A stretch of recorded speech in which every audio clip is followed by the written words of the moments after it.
నిలువద్దము నిన్ను ఎప్పుడైనా నువ్వు ఎవ్వరు అని అడిగేనా ఆ చిత్రమే గమనిస్తున్నా కొత్తగా నువ్వు విన్నది నీ పేరైనా నిన్ను కాదని అనిపించేనా ఆ సంగతి కనిపెడుతున్నా వింతగా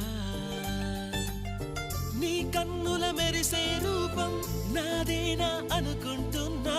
నీ తేనెల పెదవులు పలికే తీయదనం